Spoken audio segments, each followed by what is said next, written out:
ang mga kwento ng pag-ibig, kwento ng buhay at kwento ng pag-asa dito sa Barangay Love Stories. Love Stories. Marami sa atin ang nagsusumika para kumita. Pero may mga panahon na hindi talaga sapat ang kinikita natin.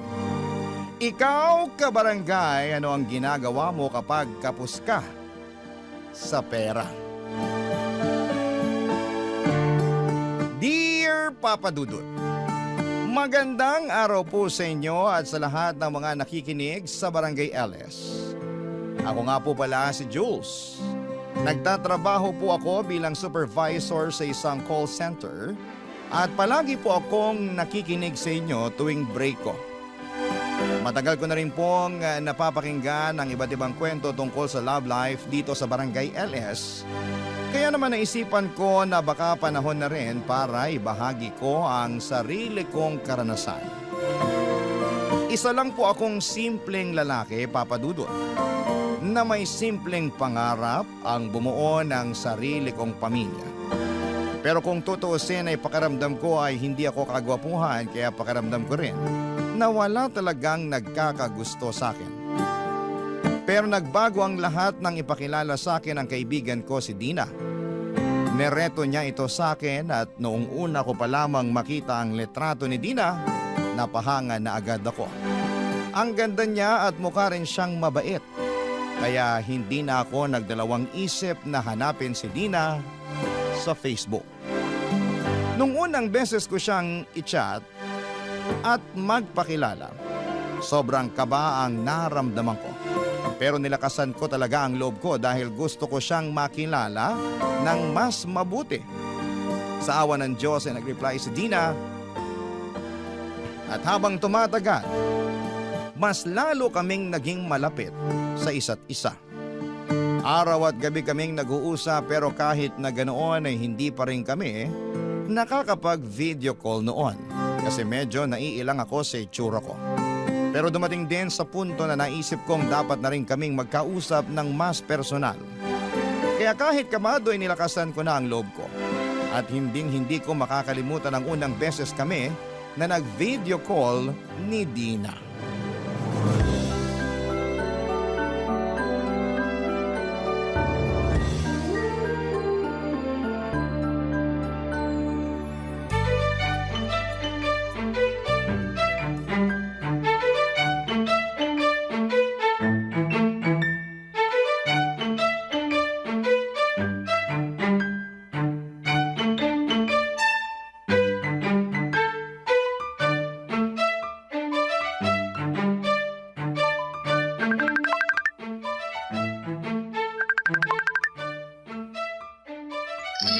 Hi, Jules.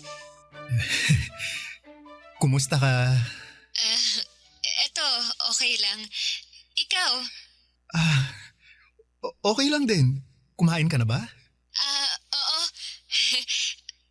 Teka lang. Itapat mo ng maayos yung camera mo. Hindi kasi kita makita ng maayos eh. Pasensya ka na ha. Nahihiya kasi ako eh. Ha? Bakit naman? Paano ba naman kasi? Ang ganda-ganda mo habang ako... Huwag kang magsalita ng ganyan. Sa tingin mo ba, papayag akong makipag-chat at makipag-video call kung napapangitan ako sa'yo? So ang ibig mong sabihin... Oo. Nakukyutan ako sa'yo. Naku, baka mamaya binobola mo lang ako ha? Hindi no.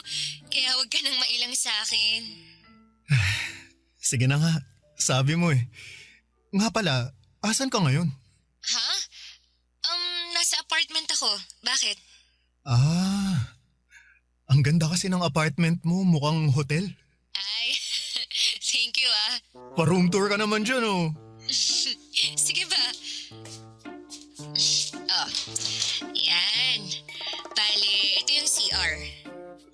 Teka, bathtub ba yan? Oo. Wow! Kakaibang klase ang bathtub mo ah. Kulay pink? Mahilig kasi ako sa pink. Tsaka sa totoo lang, yung bathtub na yan ang dahilan kung bakit kinuha ko tong apartment na to. Mahal ba yung inuupahan mong apartment? Medyo. Pero ayos lang sa akin yun. Kasi yun naman talaga ang dahilan kung bakit nagpapakapagod tayo sa trabaho, di ba? Para mas magkaroon tayo ng maginhawa at saka komportableng buhay. Kung sa bagay. Anyway, ito naman yung kusina ko. Oh, ayan. Wow! Ang lakas naman makasosyal ng kusina mo. At talagang induction cooker pa yung gamit mo. Aba, syempre naman. Para iwas sunog na rin, di ba? Pero, hindi ba mahal sa kuryente yan? Medyo. Pero okay lang. Mas mapapamahal ako kung masusunog tong apartment. Ikaw talaga. Teka lang. Ano yung nasa gilid? Ha? Saan dyan? Ayan o, yung glass case. Sandali lang ah. Ito yung perfume collection ko. Grabe, ang dami. Mahilig ka pala sa perfume? Hindi ba obvious? Kapag nai-stress ako sa trabaho, yung ginagawa kong stress reliever ay yung mangolekta ng bagong perfume. Pero, hindi ba mahal yan? Alam mo ikaw, kuripot ka siguro, no? Paano mo naman nasabi? Ang dami mo kasing comments tungkol sa mga gamit ko dito sa apartment eh. Hindi naman sa ganun. Yung sa akin lang naman, namamahalan ako sa mga gamit mo. Yun lang yun. Para saan pa yung kinikita natin kung hindi natin ibibili ng mga bagay na makapagpapagaan ng loob natin, di ba? Tsaka isa pa, hindi mo rin naman madadala sa hukay yung pera mo kapag namatay ka. Nandun na ako. Pero naniniwala kasi ako na dapat marunong tayong magtipid kasi hindi natin alam kung kailan tayo mauubusan ng pera, di ba? Kaya nga ako nagtatrabaho eh, para hindi ako maubusan ng pera. Pero alam mo, ang cute mo pag tumatawa. Sus, bolero. Totoo kaya? Nga pala Jules, thank you talaga sa time mo ah. Talagang na-appreciate ko. Pero kailangan ko na kasing matulog eh. Maaga pa yung pasok ko bukas. Ganun ba? Sige. Good night. Good night din. Chat na lang tayo ulit bukas ng umaga. Aaminin ko po sa inyo, Papa Dudut, na medyo nabigla talaga ako nang makita ko ang mga gamit ni Dina. Puro mamahalin at sosyal. Mga branded na bag, sapatos at accessories na halatang hindi basta-basta. Para sa akin kasi ay sayang lang sa pera ang ganong mga bagay. Naniniwala kasi ako na habang may pera tayo, mas mabuting matuto tayong magtipid, mag-ipon at unahin ang mga bagay na talagang mahalaga tulad ng pamilya, kinabukasan at pang-araw-araw na pangangailangan. Pero kahit magkaiba kami ng pananaw ni Dina pagdating sa pera, hindi ko siya hinusgahan. Naintindihan ko na iba-iba tayo ng kinalakhan, ng lifestyle at ng pananaw sa buhay. Mas pinili kong unawain siya at mas kilalanin kung sino talaga siya bilang isang tao. Hindi base sa mga gamit niya, kundi base sa ugali niya, sa puso niya, at sa kung paano siya makitungo sa akin. Makalipas nga ang ilang buwan, ng tuloy-tuloy na pag-uusap, pagkakaibigan at pag-unawa sa isa't isa, nagkita rin kami sa wakas. Doon ko na rin sinabi sa kanya ang totoo kong nararamdaman at tinanong kung pwede ko ba siyang ligawan, at sa kabutihang palad ay pumayag si Dina. At hindi nagtagal ay dumating ang araw na pinaka-aasam-asam ko. Sinagot niya ako, Papa Dudut, at grabing sobrang saya ko noon. Parang lumipad ang puso ko sa tuwa. Kaya bilang isang simpleng paraan para mapasaya rin siya, naisip kong ayain siya na pumunta sa La Union kasama ko.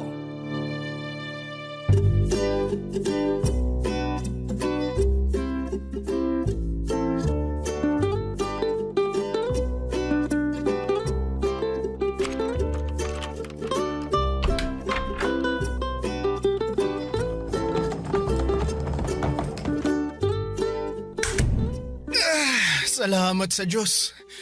Nakapag-check-in na rin tayo sa wakas. Mismo. Grabe, Pakiramdam ko para na akong masusuka sa biyahe. Nga pala babe, thank you talaga dito sa treat mo ah. Alam mo ba na sa lahat ng naging boyfriend ko, ikaw yung pinakauna na nag-aya sa akin na pumunta dito sa La Union. Alam mo naman na kaya kong gawin ang lahat para pasayahin ka, di ba? Ang sweet talaga ng baby ko. I love you. Love you too, babe. Nga pala, may gusto akong ibigay sa'yo. May sorpresa ka para sa akin? Aba, syempre naman. Sagot mo kaya yung hotel at pamasahe natin. Kaya dapat lang na may gift ako para sa'yo. Ano ka ba naman? Maliit na bagay. Hindi ka na dapat nag-abala pa. Pero nandito na to. Kaya tanggapin mo na lang, ha? Saglit lang ah. Kukunin ko lang sa maleta yung surprise ko para sa'yo.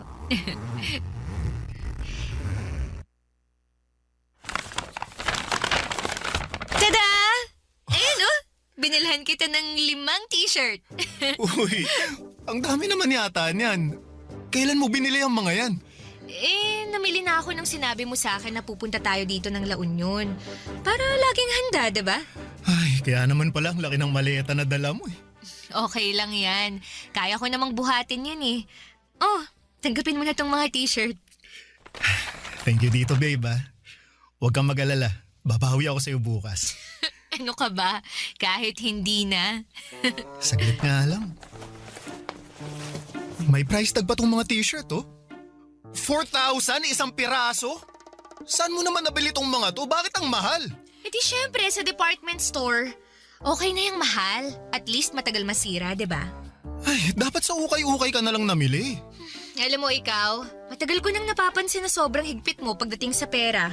Naniniwala kasi ako na hindi naman natin kayang magtrabaho habang buhay. Kaya habang bata pa tayo, dapat marunong na tayong mag-ipon.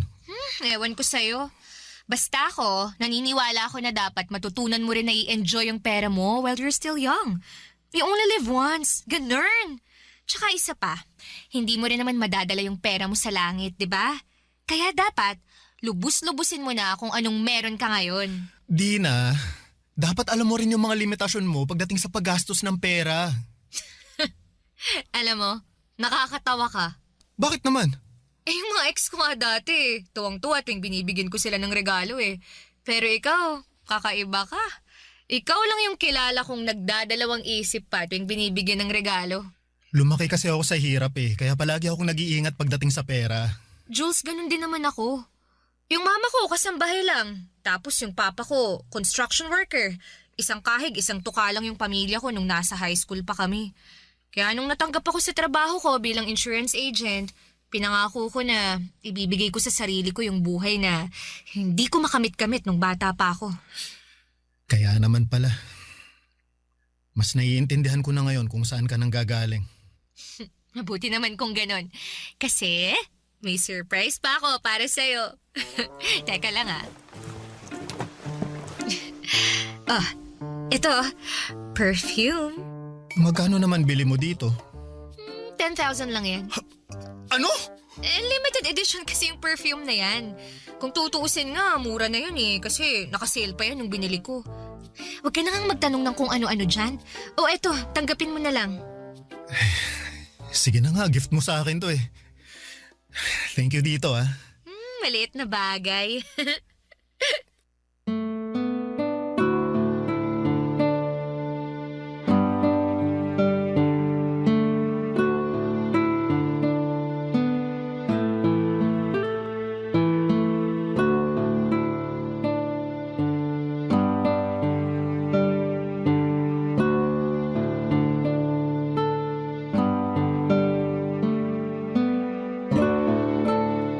Papadudot, para po talaga akong mahihimatay nang makita ko ang mga pinamili ni Dina. Kasi sa pagkakatansya ko ay hindi bababa sa 20,000 ang halaga ng lahat ng yon. Alam kong hindi biro ang presyo ng mga binili niya. Kaya hindi ko maiwasang mabigla. Pero kahit na ganoon ay pinilit kong pigilan ang sarili ko na husgahan siya. Girlfriend ko na siya ngayon at sa totoo lang ni minsan ay hindi siya nanghingi o nanghiram ng pera sa akin para lamang mabili ang mga gusto niya. Napagtanto ko na siguro'y tama lang din na i-reward niya ang sarili niya mula sa pinaghirapang sweldo niya bilang isang insurance agent. Deserve din naman niyang i-enjoy ang bunga ng sipag at tiyaga niya. At sa totoo lang, pareho rin kaming nag-enjoy ni Dina sa bakasyon naming yon sa La Union. Doon namin mas nakilala ang isa't isa. Yung mga simpleng ugali, maliliit na hilig, pati na rin yung mga bagay na nagpapasaya sa amin. Dahil sa mga sandaling yon ay mas lalo kong naramdaman kung gaano siya kahalaga sa akin. Noon ko talaga nasabi sa sarili ko, si Dina na ang babaeng gusto kong makasama at mahalin habang buhay. Barangay Love Stories. Barangay Love Stories. Makalipas ang ilang buwan ay mas lalo pang tumatag at lumalim ang relasyon namin ni Dina. Hanggang sa dumating ang araw na tuluyan nang iniwan ni Dina ang dati niyang apartment para makipag-live-in sa akin. At sobrang saya ko noon, Papa Dudut, kasi pakiramdam ko ay unti-unti na naming binubuo ang buhay na matagal ko nang pinapangarap. Pakiramdam ko noon ay konti na lang at nahantong na talaga sa kasalan ang relasyon namin. At kahit magkasama na kami sa isang bubong, sinisikap ko pa rin iparamdam kay Dina araw-araw kung gaano siya kahalaga sa akin. Hindi ko nakakalimutang ipakita na siya lang ang babaeng mamahalin ko habang buhay. At handa akong tanggapin at mahalin siya ng buo kahit ano pa ang nakaraan o pagkukulang niya. Pero isang gabi habang mahimbing kaming natutulog, nagising ako sa sunod-sunod na pag-vibrate at pag-ilaw ng cellphone. At cellphone pala ni Dina yon. Kinuha ko yung cellphone niya sana para i-silent na lamang, pero hindi ko naiwasang mapansin na may sunod-sunod na mensahe mula sa iba't ibang numero. At doon ako biglang kinabahan, Papa Dudut.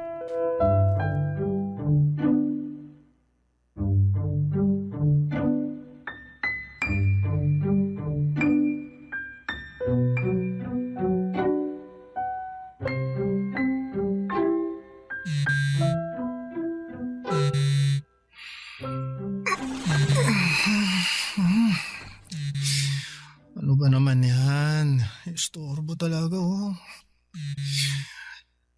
Dina, babe.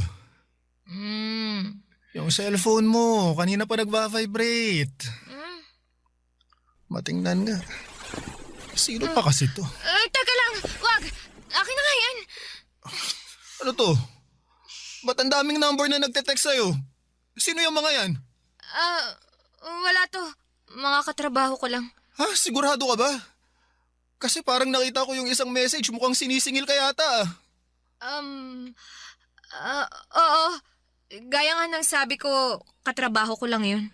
Eh bakit ka naman sisingilin ng katrabaho mo? May pinagkakautangan ka ba? Oo eh. Nung isang araw kasi, nasa digital wallet lahat ng pera ko. Tapos kinailangan ko ng cash. Kaya ayan, napilitan akong manghiram ng pera sa katrabaho ko. Yun lang yun. Ganun ba? Oo. Oo eh. Sino naman yung ibang numbers na nagte-text sa'yo? Sandali nga lang. Binasa mo ba lahat ng messages ko? Hindi, kaya nga ako nagtatanong, di ba? Ayoko naman talaga kasing pakialaman yung cellphone mo eh. Pero kanina pa kasi vibrate ng vibrate yan eh. Kaya, ayan. Sa susunod kasi, gisingin mo ko. Hindi yung bigla-bigla ka nalang nakikialam ng gamit ng may gamit. Sinubukan naman kitang gisingin ah. Pero pinakialaman mo pa rin yung cellphone ko. Invasion of privacy ang tawag dyan sa ginagawa mo, Jules. Kakainis ka naman eh. Babe, sorry na. Please, huwag ka nang magtampo sa akin. Hindi ko naman nabasa lahat ng messages mo eh. At saka, pangako, sa susunod, hindi ko napapakialaman yung cellphone mo, okay? Siguraduhin mo lang ah. Promise. Hindi lang talaga ako nakatiis kanina kasi ang himbing na ng tulog ko tapos nagising ako ng dahil lang dyan sa cellphone na yan. Sige na nga. Pinapatawad na kita. Basta, wag na wag mo nang uulitin yung ginawa mo ah. Kasi yung pinakaayaw ko sa lahat, yung pinapakialaman ako. Oo na. Sorry. Bati na tayo ah.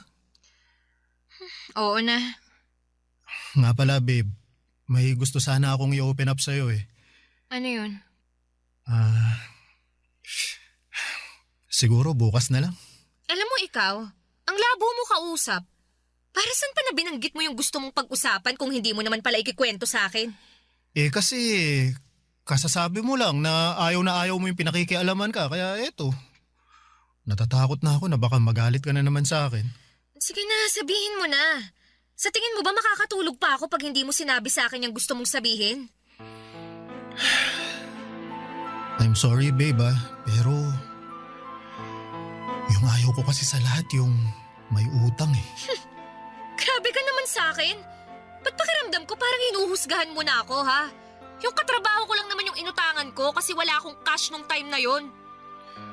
Eto na nga ba yung sinasabi ko eh. Eto mismo yung dahilan kung ba't ako nagdadalawang isip na sabihin pa sa'yo to eh. Pwes, dahil sinimulan mo na, walang matutulog sa atin hanggang hindi natatapos tong usapan na to.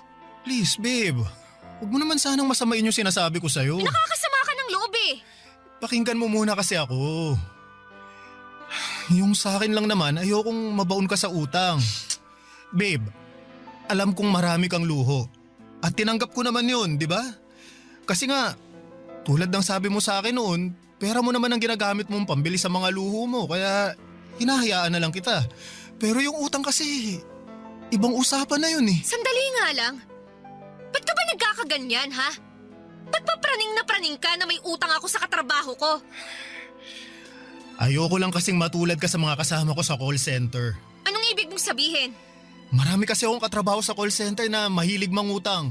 Yung iba sa kanila, bigla-bigla na lang nawawala para lang matakasan yung hiniraman nila ng pera.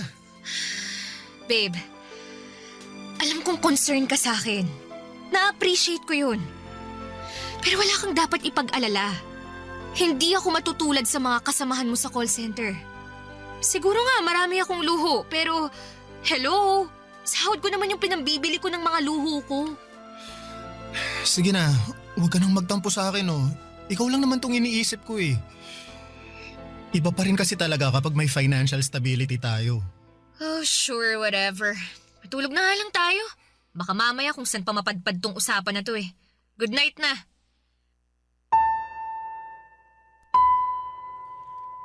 Noong gabing yon ay ramdam kong medyo nainis sa akin si Dina.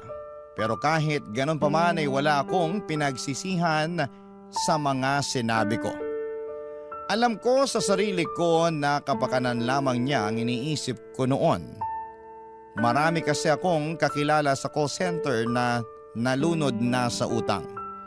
Yung tipong patong-patong na ang utang sa mga katrabaho tapos ay bigla na lamang maglalaho, mag-aawol para lamang takasan yung mga pinagkakautangan nila. Ang iba pa nga ay lilipat ng ibang kumpanya tapos ay uulit lamang sa parehong cycle. Ayoko ng ganong klase ng buhay. Gusto ko yung simple lang, may peace of mind, walang iniisip na bayarin at syempre gusto ko na ganon din ang magiging partner ko sa buhay. Pero habang tumatagal ay parang ang hirap makamit ng peace of mind na yon. Napapansin ko kasing mas lalo nang dumadalas ang pag-online shopping ni Dina. Kung ano-ano ang mga binibili niya. Bagong cellphone, mga bag, sapatos, mamahaling pabango at kung ano-ano pa. Nung una ay hinayaan ko lamang, sabi ko sa sarili ko ay deserve naman niya. Kasi kita ko rin naman yung effort at sipag niya sa trabaho bilang insurance agent. Pero sa totoo lang ay dumating din ako sa punto na napaisip ako kung paano niya pinagkakasya ang sahod niya sa lahat ng ginagastos niya. Hanggang isang gabi habang kumakain kami ni Dina sa isang restaurant, bigla na lamang may nangyari na unti-unting sasagot sa mga katanungan ko, Papa Dudut.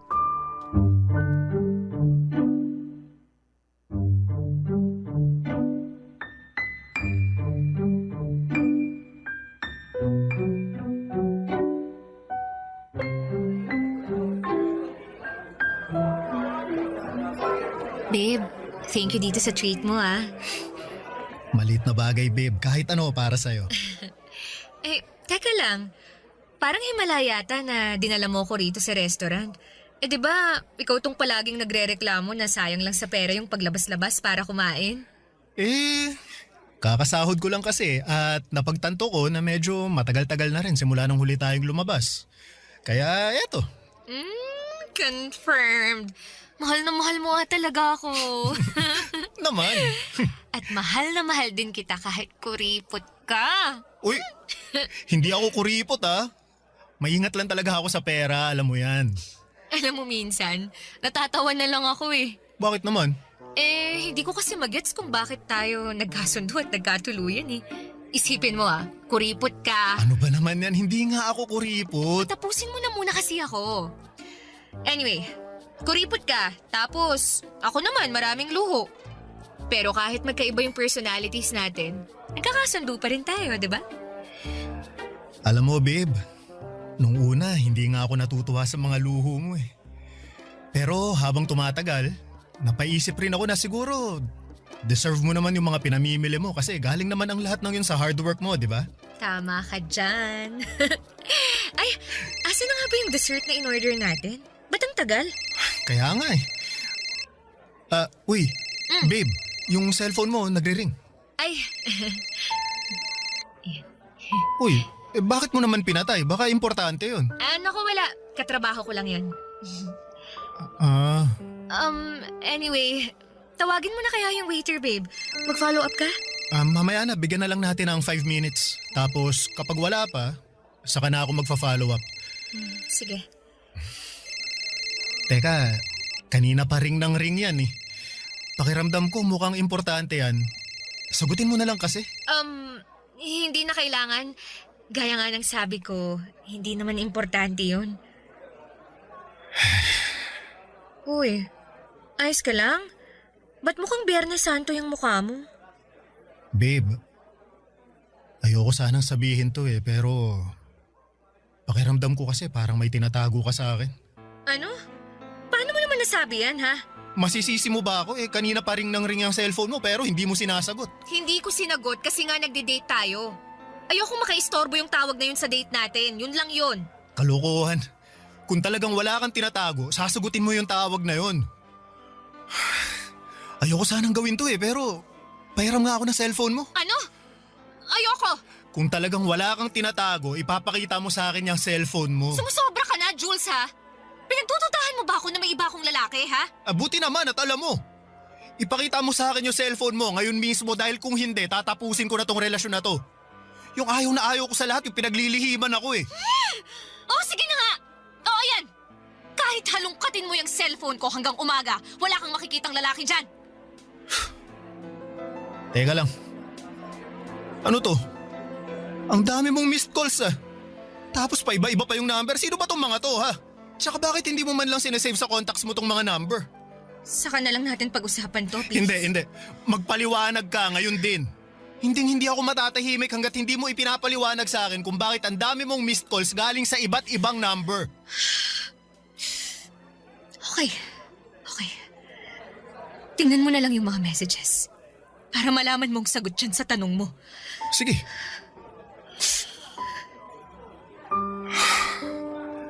Babe, ang daming naniningil sa'yo. Paano nangyari to, ha? Jules, may problema ako sa pag-iisip. Ano? Anong ibig mo sabihin? Last year, nung pumunta ako sa isang psychiatrist, sinabi sa akin ng psychiatrist na may compulsive buying disorder ako. Hindi ko makontrol yung sarili ko sa paggasta ng kung ano-ano. Ay, Dina. Alam mo naman pala na may problema ka. Bakit hindi mo tinuloy yung pagpunta sa psychiatrist? Kasi tuluyan na akong kinain ng buwisit na disorder na to. Nung una, nagagawa ko pa namang pagkasyahin yung sahod ko sa mga luho ko eh. Hanggang sa dumating yung araw na hindi na kinaya ng sahod ko yung mga pinamimili ko. Kaya napilitan akong mangutang sa mga online lending apps para may pagtustos ako. Dapat nung umpisa pa lang sinabi mo na sa akin to para natulungan kita. Tulungan? Ipaulit-ulit mo ang pinapaalala sa akin na ayaw mo sa mga taong nangungutang eh. Di bali na. Nandyan na yan. Huwag kang mag-alala. Haharapin natin to ng magkasama, ha? Hindi kita pababayaan. Hindi kita pababayaan.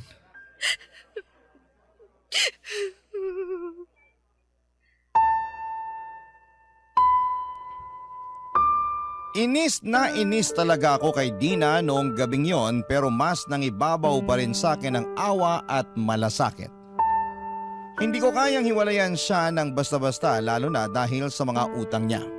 Kaya imbis na layuan ko siya ay pinili ko na lamang na tulungan siyang unti-unting bayaran ang mga pinagkakautangan niya.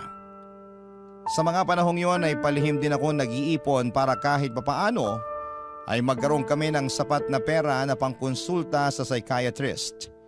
Kasi ramdam ko na kailangan na talaga ni Dina ng tulong. Pero lalo lang naging mabigat ang sitwasyon namin nang hindi na makontrol ni Dina ang pagsha-shopping online. Tuwing pinapa-return to sender ko ang mga package na dumarating ay nagwawala siya.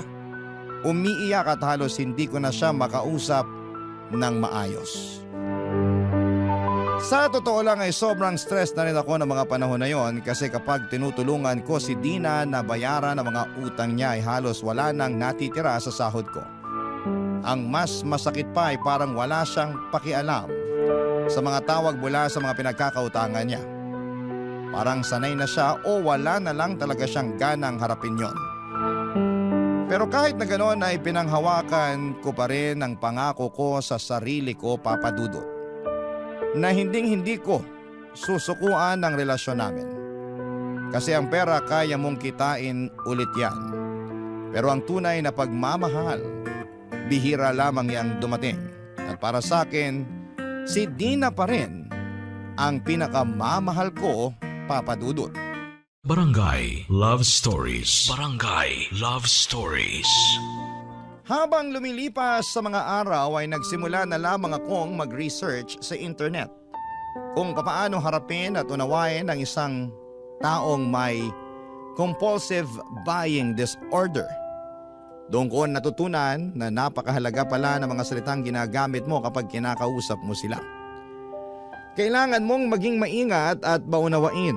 Halimbawa, imbes na sabihin bakit ka ba laging bumibili ng kung ano-ano, mas maganda siguro kung sabihin mo na napapansin ko na madalas kang nag-online shopping. Gusto kong maintindihan kung ano ang nararamdaman mo kapag bumibili ka. Talagang sineryoso ko ang pag-research kasi gusto ko talagang maging mabuting boyfriend kay Dina. Kahit ako na muna ang unti-unting magbayad sa mga utang niya, basta sa dulo ay sana'y gumaling na siya. Kahit mahirap para sa akin, kahit halos ako na lamang ang nagdadala ng bigat, masaya na rin ako, Papa Dudut, basta makabangon lamang siya sa disorder niya. Pero hindi ko inaasahan na mas lalo pa palang lalala ang sitwasyon namin. Isang araw ay may nakita akong post sa Facebook at parang bigla akong tinamaan sa dibdib noong nakita ko ang post na yon, Papa Dudut.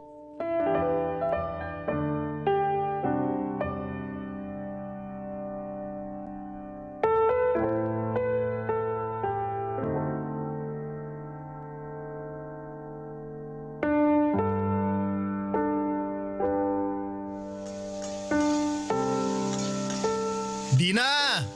Babe! Halika nga muna dito. Ano ba kasi yun? Nagluluto pa ako eh. Mamaya mo na tapusin yan. Halika dito. Ano ba kasi yun? Oh, ano? Yan. Nakita mo na ba yung Facebook mo? Ha? Hindi pa. Bakit mo natanong? Tingnan mo to, ha. Pinagpepiestahan ka na ng mga kaibigan at katrabaho mo online. May isang kang katrabaho dito galit na galit kasi hindi mo pa daw nababayaran yung utang mo sa kanya. Sus, maliit na bagay. Hayaan mo na muna yan. Buburahin niya din yan kapag nabayaran ko na siya. Eh yung sinasabi dito, magdadalawang buwan na raw yung utang mo sa kanya eh. At sa ginawa niyang pag-post sa akin, sa tingin niya magkakaroon pa ako ng gana para bayaran siya? Ha! Nako, manigas siya. Ah, sige na, tatapusin ko pa yung niluluto ko. Teka Dina, sandali lang ha. Ibig mong sabihin wala kang balak na bayaran yung katrabaho mo? Meron naman. Pero anong magagawa ko? Eh wala pa akong pambayad eh. Delayed yung sahod ko ngayong buwan na to. Kaya mag-antay siya kamo. Saglit lang. Ano yung ginagawa mo, ha? Teka, sandali lang. Ano nga? O ayan. Nagpadala ako ng pera sa bank account mo para may pambayad ka dun sa katrabahong inutangan mo. Maliit lang na amount yan pero makakatulong na rin para mabawas-bawasan man lang yung utang mo sa kanya. Thank you sa pinadala mo, ha? Huwag kang mag-alala. Ibibigay ko to sa kanya. At di na utang na loob. Pakiusapan mo yung katrabaho mo na yun na burahin na yung post niya tungkol sa'yo sa Facebook, ha? Nakakahiya yung ginawa niya. Oo na, huwag kang mag-alala. Ako nang bahala ron. Sandali lang, ha? May tao ron sa labas. Wag na, ako na. Bumalik ka na lang muna dun sa kusina. Oo na, nandyan na, sandali. Ulit. Huh? Ano to? Dina! Dina! Ano ba? Bakit? Anong problema?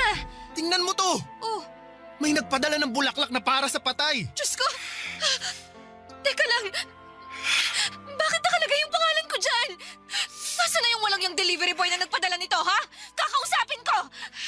Wala na unadat ng tao pagbukas ko ng pintuan. Basta-basta na lang nilang iniiwan yan sa labas ng apartment natin. Sandali nga lang.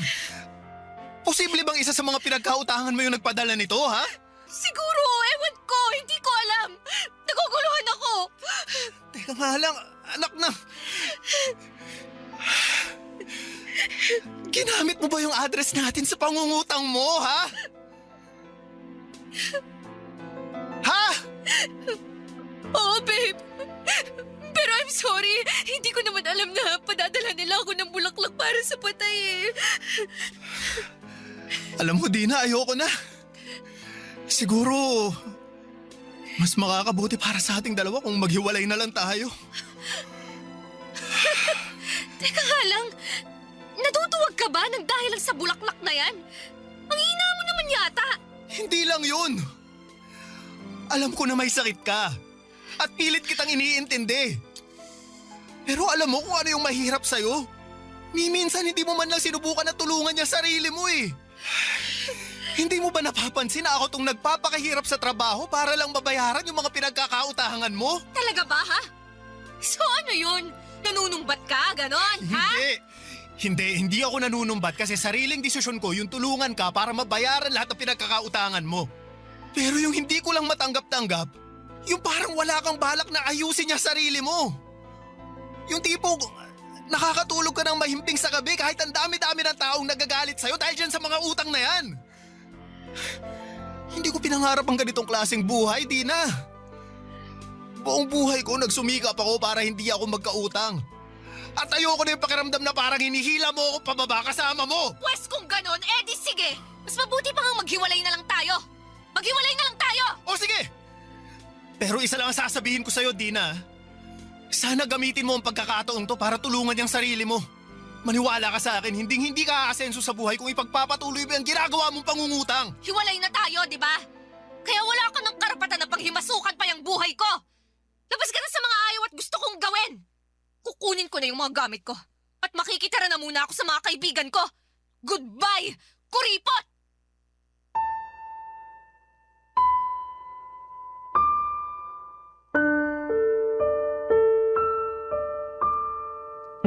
Talagang napuno na ako noong araw na yon, Papa Dudut. Doon ko rin napagtanto na ang hirap palang tulungan ng isang taong ayaw tulungan ng kanyang sarili. Noong mismong araw na yon ay umalis si Dina at tahimik lamang siyang nag-impake at blinak niya din ako sa Facebook. Makalipas nga ang ilang linggo ay napagdesisyonan ko na rin po na lumipat ng bagong tirahan. Sobrang dami na kasing alaala ni Dina sa dati kong apartment at gusto ko na rin po makapag-move on kahit papaano. Aaminin ko na may mga araw pa rin na nalulungkot ako. Lalo na tuwing naaalala ko siya. May mga gabi na bigla na lamang akong napapaiyak. Lalo na kapag bumabalik sa isipan ko yung mga pinagsamahan namin.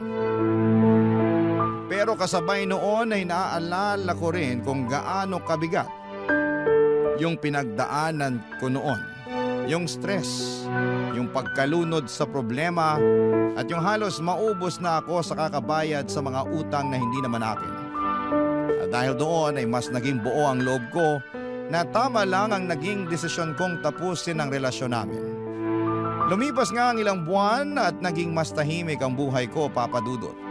Sa totoo lang ay wala pa akong balak pumasok ulit sa panibagong relasyon. Nakatuon na lang muna ako sa sarili ko, sa trabaho, sa ipon at sa muling pagbuo ng sarili kong kapayapaan.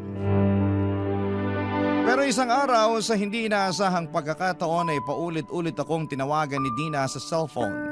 Laking gulat ko nang malaman ko na in-unblock na niya pala ako.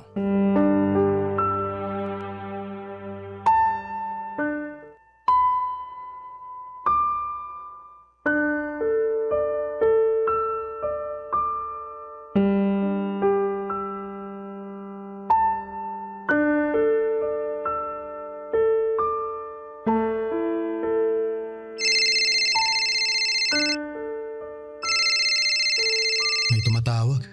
Sino to? Si Dina. Hello, Dina. Hello, Jules. Kumusta ka na? Ayos lang ako. Ikaw, kumusta ka? Sa awa ng Diyos. Ayos lang din naman. Jules, I'm sorry kung blinak kita noon. Siguro, masyado lang akong naging emosyonal nung mga panahon na yun. Pero okay na ako ngayon. Ha? Anong ibig mong sabihin? Handa na akong makipagbalikan sa'yo. Dina, aaminin ko na mahal pa rin kita pero talagang ayaw ko na eh. Jules naman, maawa ka sa akin, please. Kailangan ko talaga ng tulong mo. Pinalayas ako ng kaibigan ko sa apartment niya kasi may nagpuntang lalaki dun na sinisingil ako sa utang ko. Wala na akong matutuluyan at gulong-gulo na yung isip ko. Kaya parang awa mo na, tulungan mo na ako. So ang ibig sabihin, tinawagan mo lang ako para hinga ng tulong? I'm sorry. Hindi sa ganun yun, pero... Tatapatin na kita. Ayoko nang madamay sa mga problema mo. Tahimik na ang buhay ko ngayon at sa tingin ko, mas makakabuti kung ibablock mo na lang ako ulit. Ang kapal ng mukha mo para sabihin na mahal mo pa rin ako. Tapos yun pala, wawalang yain mo lang ako ng ganito, ha? Oo, mahal pa rin kita. Pero ayoko na maging parte ng buhay mo. Sakal na sakal ako ng mga panahong nagsasama pa tayo, Dina. Alam ng Diyos na binigay ko sa iyo ang lahat. At ginawa ko din ang lahat para panatilihing maayos yung relasyon natin. Pero habang tumatagal, mas lalo kong napapansin na parang hindi mo naman binibigyan ng halaga yung mga pagsasakripisyo ko para sa'yo noon eh. Saan doon? Yung pagbabayad mo sa mga utang ko? Hindi naman kita pinilit noon na bayaran yung mga utang ko, ha? Ikaw tong praning at atat na bayaran yung mga utang ko kahit wala namang pumipilit sa'yo na gawin mo yon. Tapos ngayon, kung makapagsalita ka dyan, parang kasalanan ko pa na kusa mong binayaran yung iba kong utang. Kusa akong binayaran yung mga pinagkakautangan mo kasi gusto ko na maging financially stable tayo. Pero alam mo kung ano yung mahirap sa'yo, ha? Komportable ka sa buhay na maraming pinagkakautangan.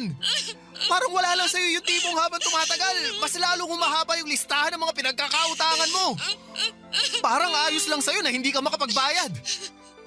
At para sabihin ko lang sa'yo, ni minsan, hindi ko pinangarap na magkaroon ng girlfriend na manggagancho. Ang sakit mo namang magsalita, Jules. I'm sorry, pero kasi hindi ko na alam kung paano pa sasabihin sa'yo yung nararamdaman ko eh. Jules, please naman, oh. Tanggapin mo na lang ako ulit sa buhay mo. Pangako, susubukan kong magbago para sa'yo. Kung ganun, mas lalo mo lang akong binibigyan ng rason para layuan ka. Ano? Ako na nga itong nagpapakumbaba. Tapos ngayon ako pa nung pagsasalitaan mo ng ganyan. Malinaw na sa akin. na hindi mo naman talaga ako minahal. Kasi kung mahal mo ako, hindi ka magdadalawang isip na tulungan ako. At kung mahal mo ako, hindi mo ako huhusgahan dahil lang may mga pinagkakautangan ako. Dapat nga magpasalamat ka pa sa akin at pinatulan pa kita kahit hindi ka naman kagwapuhan. Kung ganun, pasensya na. Pero hindi talaga akong lalaking para sa'yo. Mas pipiliin ko pa ring saktan ka gamit ang katotohanan kaysa lambingin ka gamit ang kasinungalingan.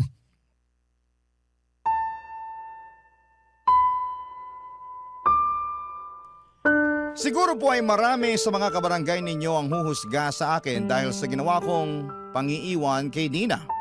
Pero gusto ko lamang pong sabihin na ginawa ko ang lahat ng makakaya ko para sa ikabubuti naming dalawa. Sa huli si Dina pa rin ang piniling hindi tulungan ng sarili niya.